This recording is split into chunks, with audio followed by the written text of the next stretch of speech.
इस कहानी का नाम है 2 अरब एक निया। गुजरात में दरबार गोपाल दास का नाम घर घर प्रसिद्ध है। जब वे विद्यार्थी थे तब की बात है। एक दिन वे बड़ौदा के स्टेशन पर रेल से उतरे। वे राजघराने के युवक थे। उन्होंने आवाज लगाई, कूली, ओ कूली, पर कोई नहीं आया।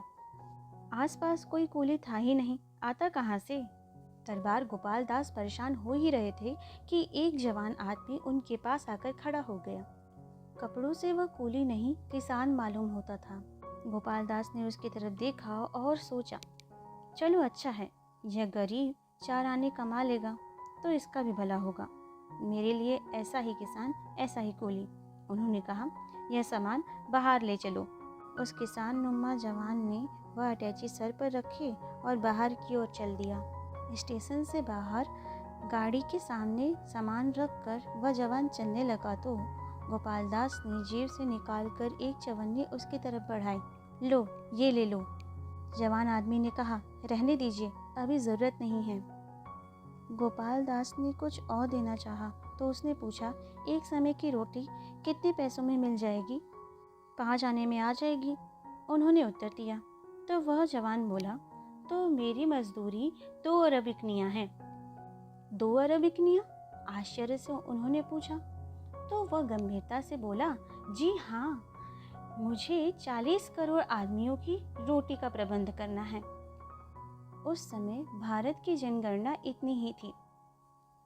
गोपाल दास सोच में पड़ गए और उनका कूली जा चुका था। उसी दिन शाम को गोपाल दास मैदान के पास से निकले कहीं जा रहे थे। मैदान में जलसा हो रहा था और उन्होंने आश्चर्य से देखा कि मंच पर खड़ा वही नौजवान भाषण दे रहा है। हाँ, वही जो सुबह उनकी अटैची उठाकर लाया था।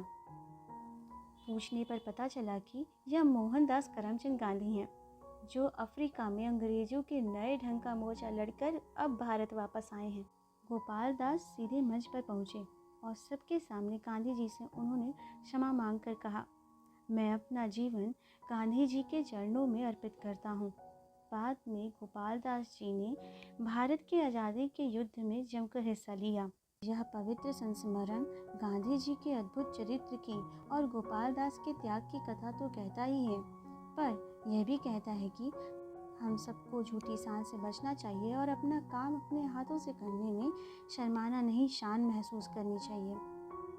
आपको ये कहानी कैसी लगी? कमेंट करके ज़रूर बताएं।